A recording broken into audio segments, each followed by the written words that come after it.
இனிய இணையதள நண்பர்களே, திமுக தலைவர் மு.க. ஸ்டாலின் அவர்களே, த.வே.க.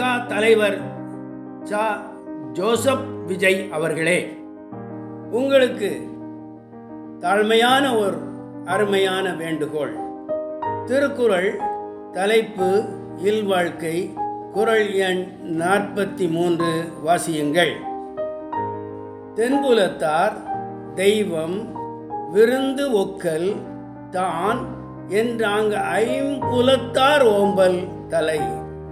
அர்த்தம்: ஒரு தலைவன் தென்தமிழ் மக்கள், வடபுலத்தார் என்பது வேறு, கடவுள், விருந்தினர்கள், பக்கத்தவர்கள், தான் என தான் வாழுமிடத்தில் ஐவரையும் அறநெறிப்படி பாதுகாப்பது அவனது தலையாய கடமையாகும் என்கிறது திருக்குறள்.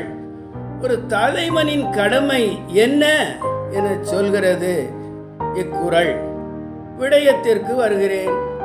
தமிழ்நாடு மற்றும் திருப்பரங்குன்றம் மலை நலன் கருதி திமுக கூட்டணி 50%, த.வே.க. கூட்டணி 50%, சட்டமன்றம் 117 + 114 234, நாடாளுமன்றம் 20 + 20 40 என வருங்காலத்தில் தேர்தல் களம் காணுங்கள்.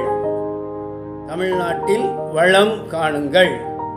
இதன் அடிப்படையில் திமுக ஆதரவுடன் விஜய் ஆட்சி அமைத்தால் நன்று. இச்செயல்தான் தமிழ்நாட்டிற்கு வான் வாசம் தரும்.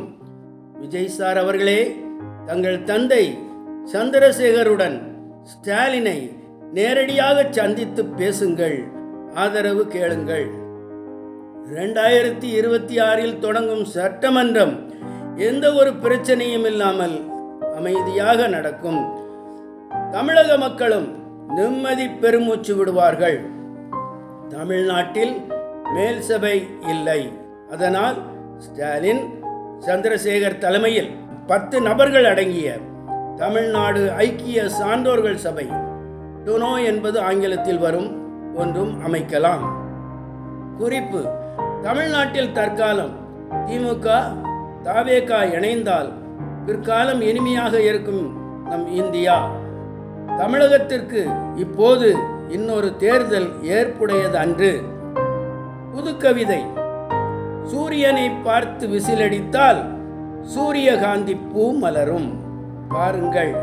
நன்றி, வணக்கம் தலைவர்களே.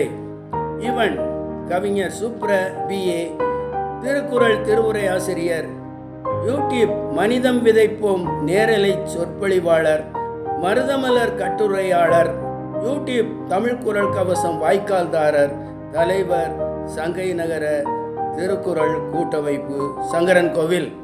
மறுபடியும் சொல்கிறேன், நன்றி, வணக்கம்.